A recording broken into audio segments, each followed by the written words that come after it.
Please raise your right hand and repeat after me. Umwanya wahinduye amateka muri Leta Zunze Ubumwe za Amerika. Imana ibimfashemo. Madame Kamala Harris wahoze ari umusenateri abaye umugore wa mbere mu mateka ubaye vice perezida.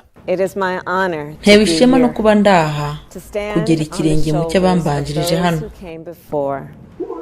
Madame Harris w'imyaka 56 y'amavuko kwemererwa gukorana na Perezida Joe Biden no gukora muri zimwe mu nshingano ze zikomeye ari nako abademokrate begukana ubwiganze muri Sena y'Amerika ku munota wa nyuma. Madame Harris abaye kandi umwiraburakazi wa mbere unafite inkomoko mu Buhinde uhawe inshingano za vice perezida.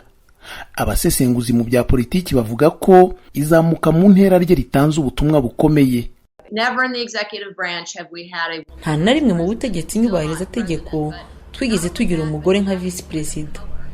Yego ntabwo abaye perezida, ariko kandi si n'ibyo gusa.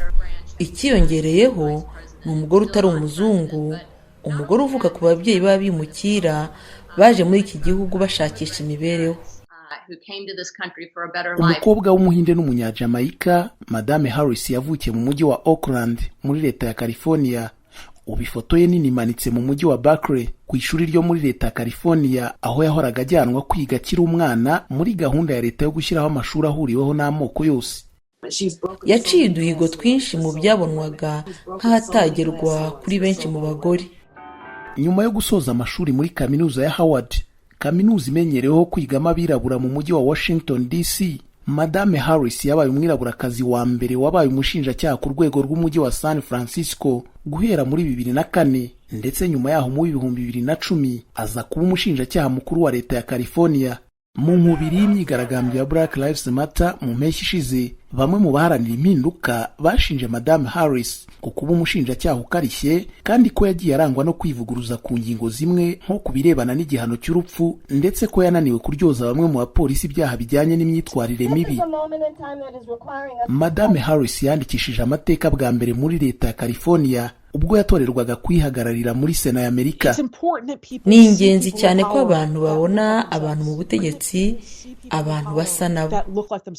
Madame Harris ukunda kenshi kuvuga ku nshingano ze nka nyirasenge akongera akaba umubyeyi urera abandi bana, yashakanye n'umunyamategeko Doug Emhoff, ubu nawe wabaye umugabo wa vice perezida, umwanya nawe mushya mu mateka y'ingoro y'umukuru w'igihugu White House.